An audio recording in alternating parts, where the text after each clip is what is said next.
Hi everybody, welcome to Tuesdays with Tildy. I'm Tildy Wahardo, and these episodes of Tuesdays with Tildy are being brought to you by Womanars. It's our mission at Womanars to make it fun and easy for you to find inspirational and educational content. One of the ways is by producing shows like this with known authors, speakers, teachers, specifically targeting women. So today I'd love to welcome my friend, my mentor, and confidant, Dr. Froswa Booker-Drew. I love you. I'm like, I want to give you a hug at our chest, and I love you. So Froswa is a author, speaker, teacher, and she's also been featured in a documentary entitled Friendly Captivity, where they followed women from the States to India. And so if you want to check her out, be sure and Google that and check out Friendly Captivity. She's also written a book called Rules of Engagement, Making Connections Last, which I highly recommend as well. As well as... That's a new one. Ready for a Revolution, 30 Days to Jolt Your Life. So be sure and check both of these out. Can they be on Barnes & Noble? Yeah, Barnes & Noble, Amazon. Okay. The publisher, Austin Brothers Publishing, so they're easy to find. Awesome. So, and just so you guys on Facebook can see the titles of the books, Ready for a Revolution and Rules of Engagement. Thank you so much for being here. You know that I love you and I believe in all the work that you've been doing. Tell people a little bit about you and what's been happening with you in the past 3 months. Ooh, okay, wow. So do we have enough time? I know, I'm like, ooh, that's gonna be hard. So, like you said, been doing a lot of stuff. Was at South by Southwest, doing a book signing and speaking on the book. The last couple of months have really been life-defining for me. I was employed at a wonderful organization, and I started having these internal conflicts where I felt like I was being pulled to do something else. And it was difficult because that was my comfort spot. I really liked what I was doing. I love my team. I was supervising a team across the country of incredible people. And I felt like God was saying, it's time. And I didn't want to go. And there were some things that started happening for me that reaffirmed that it was time. And one of my good friends, we were at lunch one day, and she said something so profound. She said, when an eagle wants its baby to get out the nest, it puts rocks in the nest. And the situations I started experiencing were the rocks to get me to fly. And so I remember, going, well, God, I'm going to go this date. And I'd push it off. I mean, I kept going, oh, it's going to be April, it's going to be May. And I kept finding excuses. And I was still looking for things, and nothing happened. And I remember saying to God, I am going to pick a day. And whatever happens, whether I have anything or not, any contracts come through, this is the day I'm leaving. And I kid you not, as I told you earlier, stuff started happening. But during that 3-month period, I really had to go in my prayer closet and really do some soul searching about purpose and about passion and what really mattered to me. And I think out of that experience, I really came to some realizations about just life and what's important. So it put me in a good place. So I don't know if your transition was kind of like the same for me, because, working in corporate for 20 years and then coming out into entrepreneurship. I mean, there's that fear factor, right? Yes. Because you're so used to earning X amount of money and that comfort, that lifestyle, and then kind of flailing yourself out there. But what I experienced before making that transition, I was so miserable at work. I mean, I was just like thinking about what I could be doing, how I could be growing Womanars, Yes. And not until a friend of mine asked me to really think about how I felt thinking about staying at work, and continuing to work for the rest of the year. And it literally made me sad. and tear up and cry, you know, because it was just miserable. And then she asked me, you know, how does it feel when you think about not being there and being able to do what you're really passionate about? And it was just like, oh my gosh, it's liberating, it's freeing, you know. I mean, it's inspiring for me. Right. So what were those things that were going on within you? Very similar. I mean, as much as I love the people, I had lost the passion. And it was kind of just doing the routine status quo, but I was comfortable. I mean, you got the check coming, you know when it's coming, and you know you've got these benefits and the security of it all, and yet I was miserable. And I think for me, my health started getting impacted to a point where I was dealing with anxiety and just, you know, going, this isn't working for me. But it was familiar, and I think about how many women who live in that space and are so frightened to walk out and don't recognize their own potential and their talent. And I think for me, I was so blessed because I had people like you, and there were other wonderful friends around me who were going, here's a mirror. This is what you look like. And I couldn't see it. Yeah. I mean, and when you're in really toxic environments, it's very hard to see yourself the way you really are, because you become, you know, distorted in your thinking. And so you're always going, well, I'm not good enough. I don't know. I mean, maybe, and you're questioning everything. And I think having those mirrors for me helped me to go, okay, if everybody else sees this, what's wrong with me? There has to be something else behind this. And so it really was looking at what does it look like on the other side? And is that better than what you're dealing with? And for me, that was a whole lot better to go, I got to walk away. Miss you all, love you, but at the end of the day, I have to do what's best for me. Right, right. Going back to the transitional part, right? So what were some, I guess, tell people what you're really passionate about, you know, because I think that's such a common question, you know, but you have to really, really think about it, right? Yeah, and we don't do that. I was teaching a class at my church this weekend with entrepreneurs, and before we started talking about their business, that was the first thing I wanted to talk about is, you know, your purpose and your passion. And people always go, well, I don't know what my purpose is. And what I always ask people is, what would you love to do? That's legal. Because I have to, you know, there's some things people like to do that I'm going, I have to put that out there, because sometimes it may be wonderful for you. It may not be legal or ethical. But after we've dealt with that, what is it that you would love to do that if you didn't get paid, you would still do it? It brings you life and meaning that you love it so much. And for me, it's always been connecting to people. I just love building relationships and connecting people to each other. A friend of mine some years ago told me, she said, you're a ligament. And I went, really? She goes, you're a ligament for the body. And I enjoy being able to connect people. And so that brings me passion and joy, and that's my purpose. And I think when you can get to a place where your purpose is one word, it's not these huge, you know, strategic plans and business plans, but it's this one word that defines who you are. For me, when I look at the life of Christ, the whole thing that he did was give life abundantly. That was it.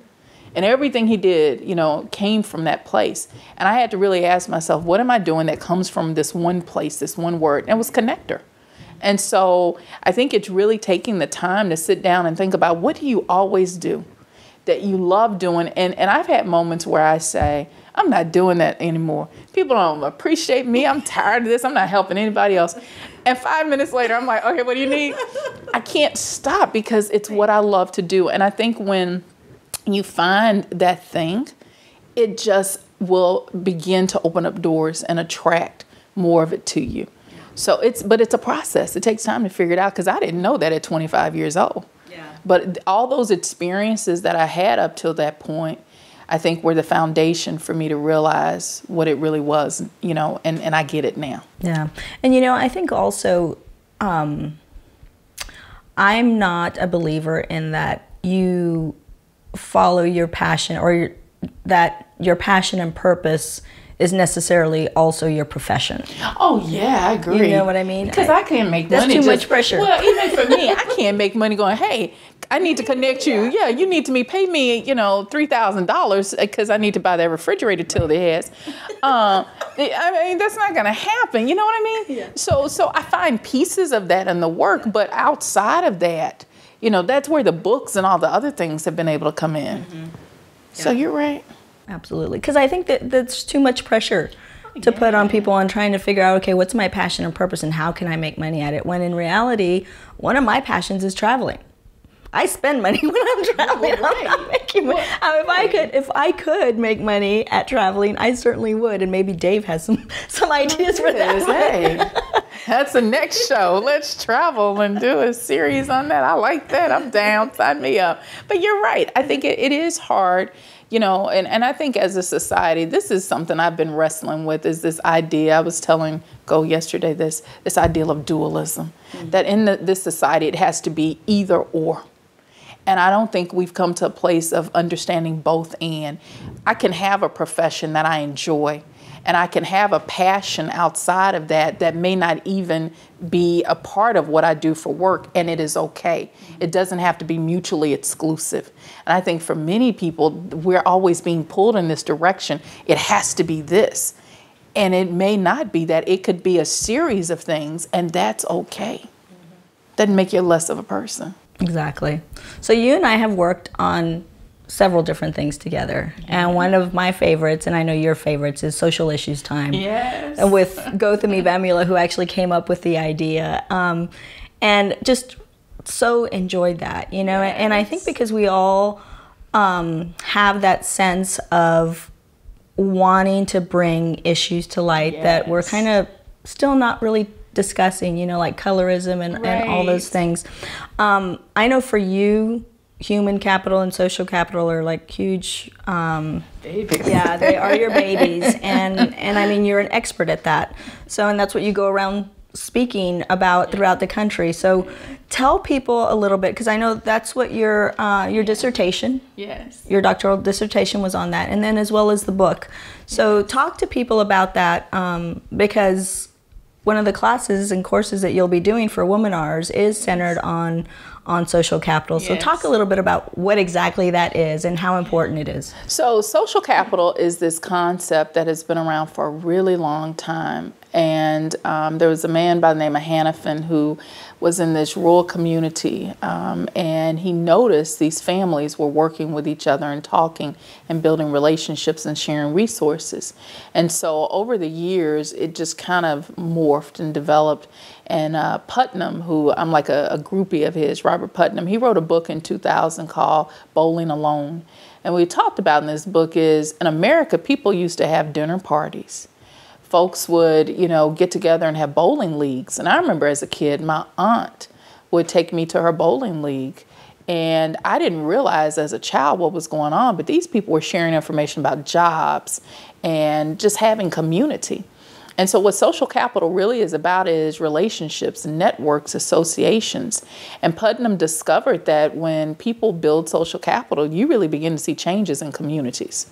But for me, it was taking it a step further than that. Is in order to build those kinds of relationships, you got to know your story. Because quite often you attract things and you go, why am I attracting these kind of people in my life? Well, if you're not aware of your own story, what your triggers are, those things that matter to you, then you tend to attract people who are similar. So I think it's really understanding this ideal of what's called narrative identity. What's your story? Who are you? And that's what that book really is about, is that I wanted to write a workbook that helped women really understand their own personal stories. And when you understand your story, then you really begin to understand why there's certain people in your life. And I remember there was this gentleman at a former job I had. I brought him in. He was an amazing speaker. And I told him, I said, I've never heard of you or seen you before. Where have you been? And he made a comment. He goes, what kind of car you drive? And I told him, and he said, when you bought that car, or before you had the car, did you see it on the road? And I said, no, nobody had it. He said, what happened when you got the car? I said, everybody has it.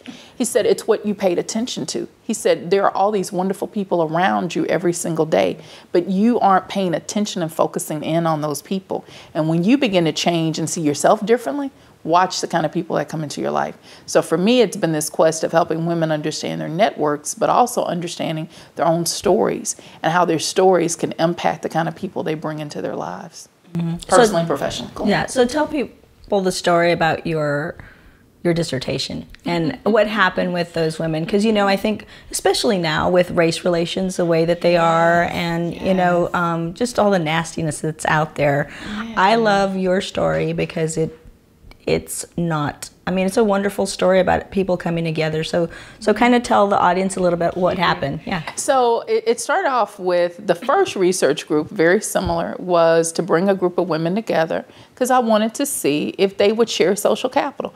Women who were Muslim, Universalist, varying degrees of Christianity, young, in their 20s to women in their 50s. And I remember the first meeting I had, I said, introduce yourself, tell people who you are. And all these women started telling their titles. I'm director of such and such, and people didn't have titles, were making up stuff. And it's like, really? And I knew all of them. So I'm just sitting there going, huh? And I said, stop it. Tell me who you really are. Oh my goodness, tell you stories. And I knew them. And they were telling stuff that I didn't know about them. I'm going, I don't know, tears are going.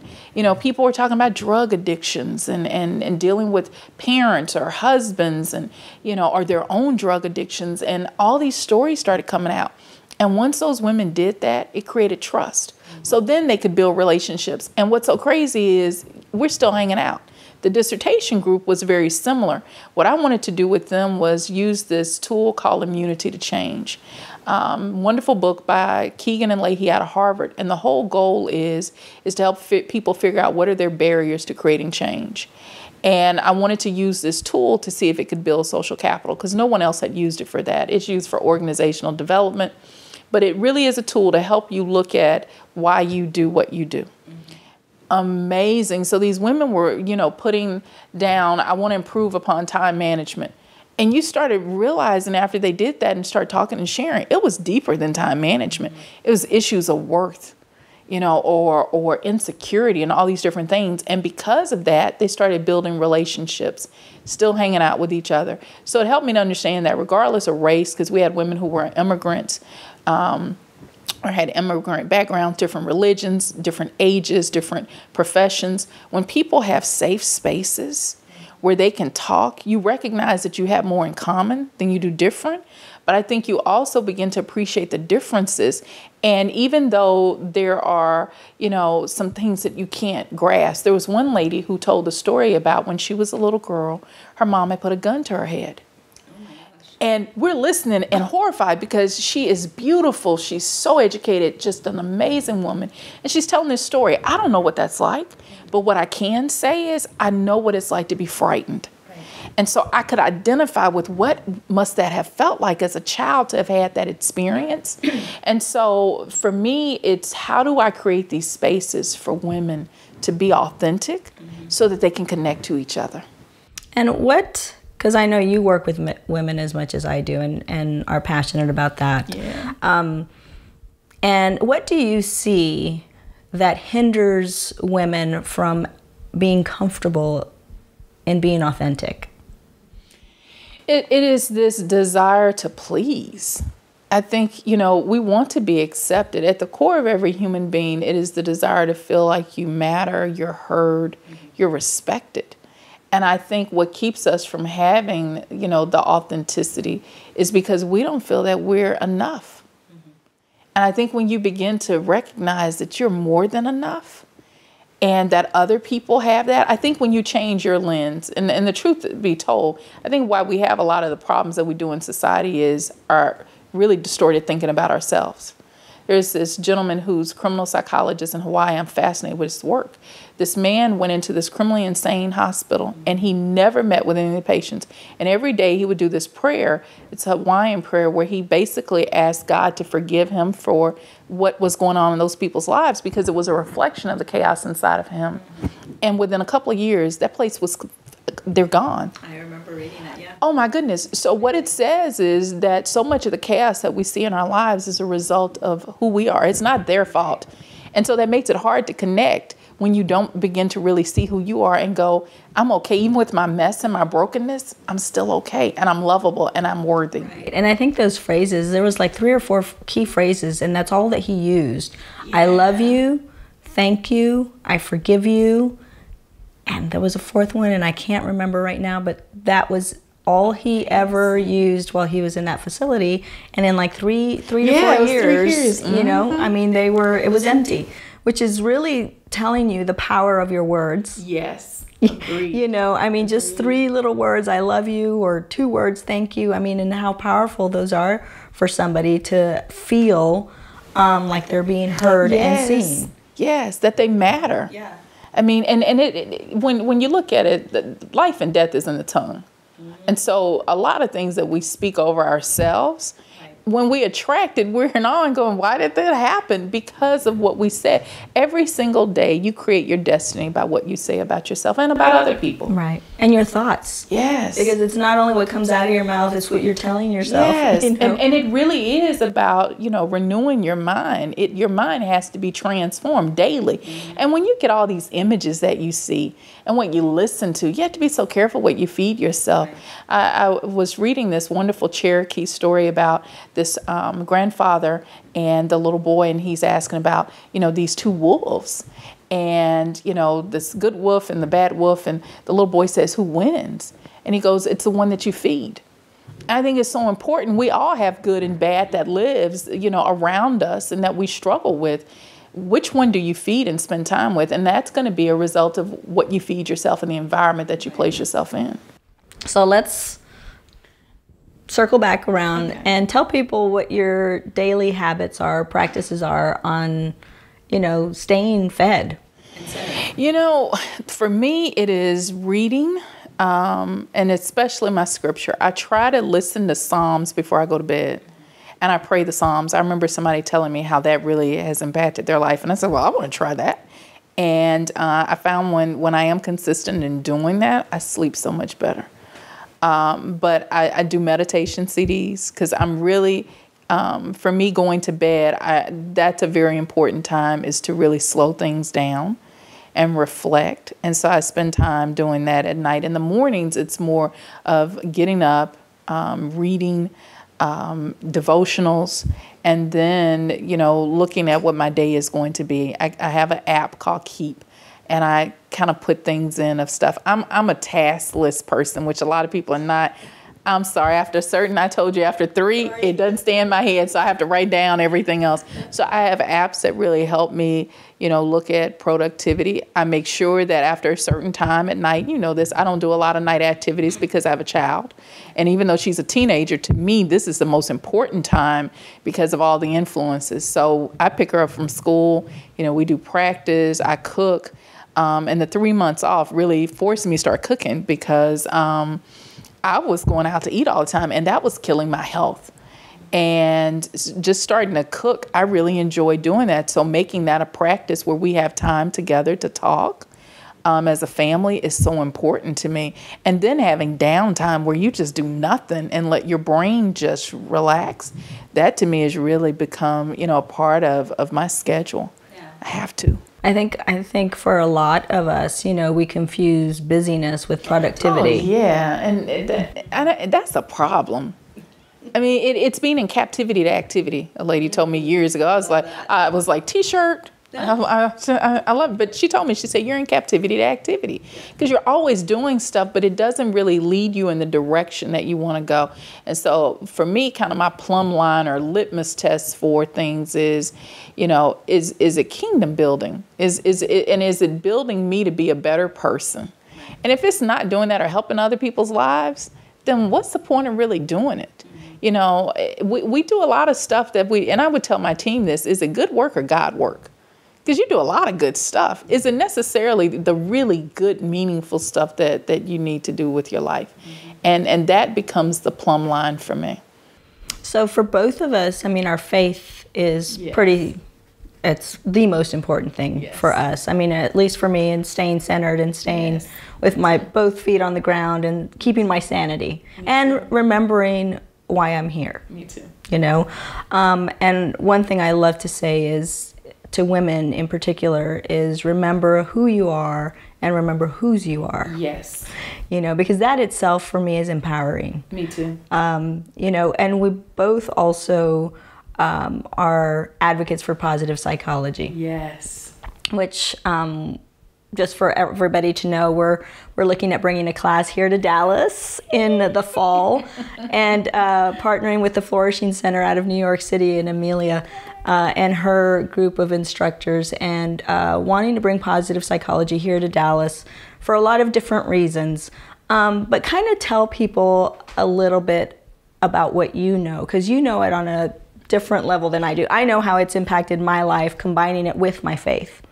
So tell people how it's having an impact around the world, these days. Yeah, I'm really into, there's this group of folks that are academics who are interested in this idea of reflected self and best reflected self. And what does it mean when you bring your best self to work or to the experiences that you have? So it requires reflection and time to really know who you are. And that's a piece for me that's so intriguing, is to see, from a academia standpoint, that folks are really becoming more interested in, if you want to increase productivity in a job, people have to really be who they are. They bring all that stuff to work. And it's not that you're suggesting counseling sessions or folks hold hands and sing Kumbaya at work every day. That's not it, because people think that's soft, and it's not. You're not going to be able to have the kind of engagement that you want to see unless people really bring who they are and they're authentic. And for me, part of this movement really looks at these leadership styles of authentic leadership and transformational leadership, and they're all very similar, or connective leadership. And it really is looking at relationships and how people connect to each other. So I think for me, that's been the piece that's so exciting, is to really look at leadership not as being this dictator kind of, because I think that's what most people think is leadership means telling folks what to do. And there's a difference in managing people and leading people. And I don't think you can really do great leadership and great work unless you really understand who you are. And when you get an idea of what your gifts and talents are, then you're able to go, okay, I can't do this by myself. So how do I bring other people to the table and utilize their gifts and talents and coach them? It's not my job to go, you need to do this, because if I've got to tell you everything, then we're already at a really strange point there. So it's really beginning to help people see who they are and how we work collaboratively together. So I'm excited about you bringing this group, and I get a chance to tag along. This is exciting. It wouldn't happen without you, believe me. You're the one that made the introduction. See, that's what I do. That's what I do. So talk a little, because I know you're one of your expertise lies in training leaders, right? So talk a little bit about the transformation within the leadership community on teaching leaders. It's so much that's going on now, the kind of literature that's coming out about it, because people are really looking at, these different styles. And I think that for so long we've focused on management, and we didn't focus on leadership, which is very different, and so you're beginning to see more and more research around some of the types of leadership that I mentioned are leadership styles. I'm really interested in helping women leaders really understand all that they bring to the table. And I think that when they begin to do that and look at how they collaborate with other people, because you can't do it in isolation. And so I think that you're starting to see more movements toward collaboration, whether that's in corporate America or nonprofits, because resources, if we're honest, are limited. And so how do you maximize not just the physical stuff that you have, but the intellectual capital that's there, or the relational capital? And that's exciting to see people having these conversations and looking at ways to really allow people to bring who they are to the table, and then maximize that so that not only the organization benefits, but the individual gets to grow at the same time. That's important. So what are some tools for leaders that are watching today? What are some tools or resources that are handy for them to be able to tap into right now? My favorite thing is Immunity to Change, because that's part of my dissertation work. I love that book because it's something that, even though I train and I coach people on using the tool, it's really something that you can go and read the book and really get an understanding of that. That's an amazing tool. Amanda Sinclair's work, where she talks about, the book is called Leadership for the Disillusioned. And there's another piece to it after that. But her book really talks about leaders need to understand their triggers. And I love what she did was look at the lives of the WorldCom and Enron leadership. And she said they had these traumas when they were really young that they never resolved. So when they became leaders, they created a new story that was a lie because they had never dealt with their past, and they hurt all these people's lives. So it's just really interesting how she outlines, you know, this understanding of being authentic. Her stuff is amazing. There's, even for me, reading about toxic leadership is helpful, because I think when you recognize the symptoms of it, it's very easy for you to see that in a situation and you can nip it in the bud. And I don't think we have enough conversations around what toxicity looks like, what it does to a company and an organization, but what it does to individuals. It will mess you up. And I think you're starting to see more people recognize that in order to have productivity for a company or an organization, you have got to address those kinds of behaviors. So there's a book by Mitchell Cusey and Elizabeth Holloway, former professors. I love them. They have a book on toxic leadership that's really good, that looks at the healthcare industry, but it really gives you some tools on how to deal with toxic leadership as well. And you know, that was one of the things that was mind-blowing going through the positive psychology certification course, is the percentage of people that are only moderately mentally healthy is over, I think it's like 56%. So, and there's only 17% of us that I consider myself a thriver. Okay. You know, I mean, but so many other people, and it doesn't mean that you're crazy or that you need to be instituted. It just means that you're not performing at your optimum level. You know, and therefore you might have these really high highs, low lows. You're an emotional roller coaster. You're stressed. I mean, there's a lot. Awful though to see, because what that means is there's no engagement. And so when you don't have engagement, you don't have trust.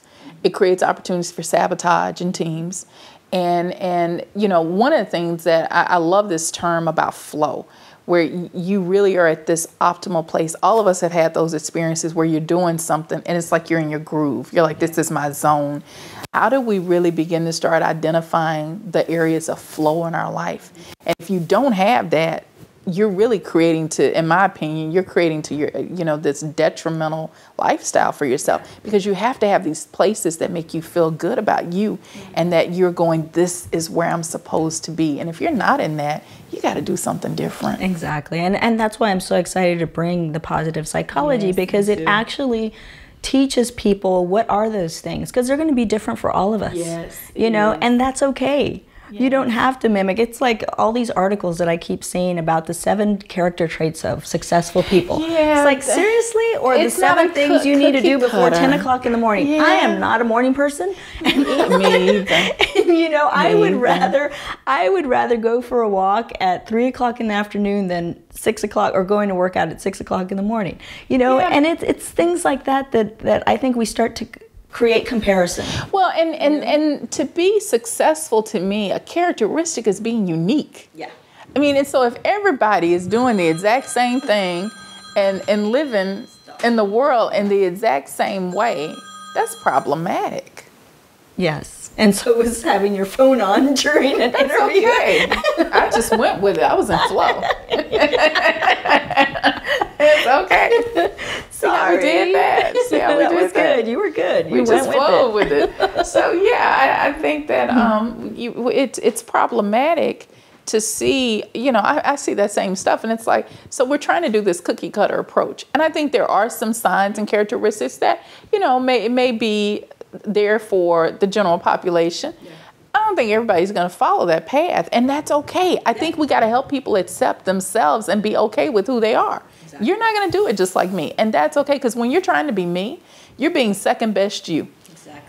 That defeats the purpose of you being who you're called to be. And it alleviates, at least for me, it alleviates so much pressure. So much pressure. When I finally just took off the comparison meter, you know, it's like one of the biggest ones, and I kid my sister about this, but my sister, and she actually just took the Values in Action survey, and her number 1 trait was kindness and generosity. You know, always putting herself second. putting other people first.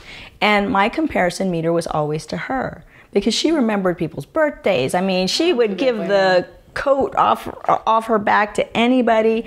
And until I realized, and you know, my faith played a huge part in this, that we were uniquely and wonderfully made. Yes. And that she was looking to me because I can say no. You know, and it was totally compliments, and not to say that I'm not generous. I'm just generous in a different way. Yeah. You know, and when you finally come to accept those terms of exactly who you are, and stop comparing yourself to others, it's liberating and it's freeing. And it's funny because I go through that because most of my friends' homes are Martha Stewart. I mean, it is just perfect. And I'm one of those people that it's like, as long as it's, you know, decently clean and it's not filth, I can have stuff everywhere and I'm really okay with that. And people go, oh, that's not being organized and it's a sign of your mental state. And it's like, but I'm able to do a whole lot of stuff and I'm really happy. But that's not how I was wired to be. My mother is. And I think it's really accepting. It took me a long time. I remember walking up to a group of parents at my daughter's old school, and these women were really prominent in their positions. And I walked up and I said, how do you keep your house clean? And they started laughing at me. They said, we don't. We have maids and housekeepers. Our dishes are in the sink for a couple of days. It happens. And it was so freeing to me to recognize that I was not the only woman who, you know, struggled with, oh my God, I got to cook and I got to keep this clean and I've got to do all these different projects. And I think when I realized you're not going to do it like everybody else, and for those who do that, more power to you. That's not who I am. And if you're going to love me, you're going to love me in the totality of who I am. And you'll accept that. And I find myself with people going, yeah, you may do that well, and I love that about you. I think that's great. That's not me. Yeah. And we can still be cool and hang out with each other. Yeah. Exactly. So I want you to talk a little bit because you have yet to tell me about this one. This is a new work. Everybody goes, when did you do that one? I know. I'm just like, when did this happen? Has it been that long since we talked? The Ready for a Revolution is your new workbook. It's a workbook, right? 30 days to jolt your life. So tell me how that came about and why it came about. Okay, so that one's really interesting. I did a silence retreat for women, which most people go, how is that possible? You invited me to that. Yeah. I was just like, I don't think I can do it. Everybody's like, how do women, how are they silent? I'm like, okay, stereotypes, stop that. But it was hard. What I did, I brought a group of women together and I wanted them to go through what I went through. I did this personal silence retreat. And I went to a monastery, and I remember going day 2, they were like, well, we normally don't let people stay on Saturdays. And after I had spent Friday night, I was like, I'm ready to go home. I can't do this, God. That's too much quiet. I'm me and you. I love it, but I need, ooh. And I remember the monk, he came up to me and he goes, I heard you want to stay another night. I was like, no, if you need me to go, I can go. He goes, no, you stay. It's like, I can't do this. There's 1 clock in the building. So you have no phones, no nothing. Yeah. It was one of the most wonderful experiences for me. So I wanted women to have that same experience. And I had these guided discussions, and these women in a short time, they too bonded and, you know, fell in love with each other. And I was like, that's kind of cool. So to keep them motivated, every week I would send them these devotionals because I just wanted them to stay in that same flow. Well, it ended up being a book. I was like, how did I do like a month's worth of devotionals? And I went to my publisher and I said, what do you think about this stuff? And he's like, I think it's really good. And what's so funny is my mom says, I really like that book more than the other book. I was like, Mom, I'm like, you're supposed to love all of my stuff. You're my mama. She goes, no, the other one's good, but I really like this one. It's just really short, and it's everyday devotionals based on stories and things that I've written or scriptures. It's not preachy. It really is designed to make you think and look at how do you engage in the community? How do you have this personal walk with God? And that's really what it's about. It's just 30 days, really something simple you can do in the morning to really get you going and head in the direction that you want. Awesome. So what's in the future for Froswa, Dr. Froswa Booker-Drew? New job. Yes, thank you. So I've got a new role that I'll be assuming. You notice I'm not saying a whole lot about it.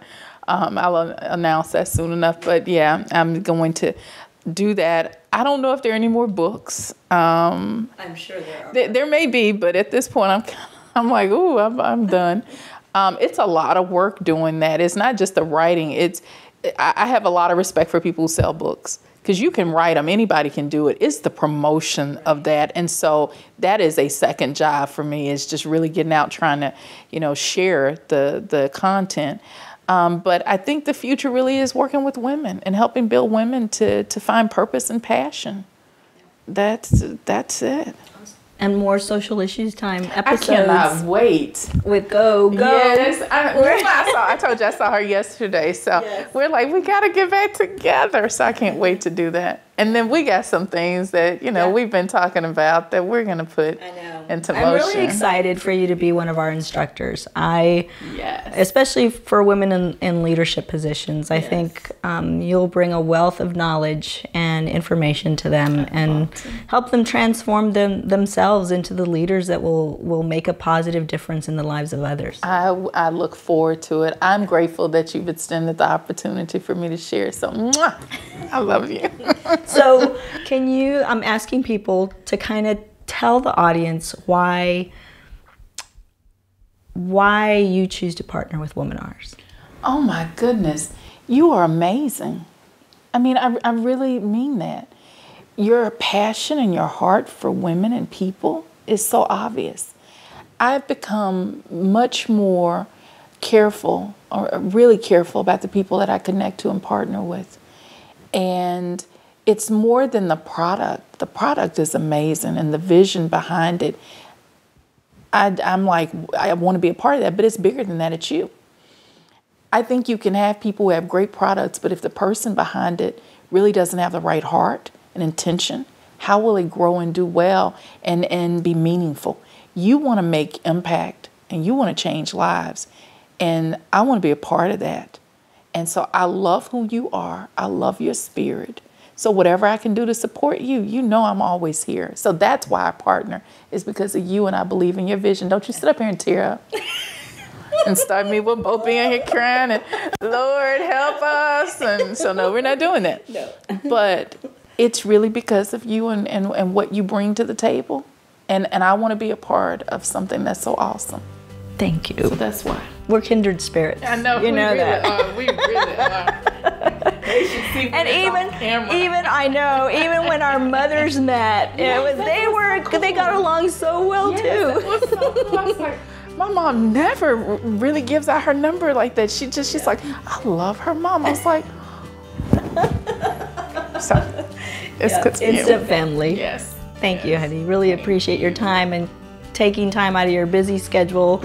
And good luck in your new job, your new position. You're going to rock it like you do everything else. And I'm excited to be working with you in the future. Me too. I want to thank you guys for joining us today. And if you like what you're seeing, please share it. You can follow us on Facebook, Twitter, our YouTube channel. Check out the rest of our interviews on our YouTube channel, both with our Tuesdays with Tildy series. We've got the Real Women, Real Stories, Real Inspiration series as well. And then of course the Social Issues Time webisodes that we've done, talking about some serious women's issues that nobody else is discussing now. So we look forward to seeing you next time. Thank you. Thank you.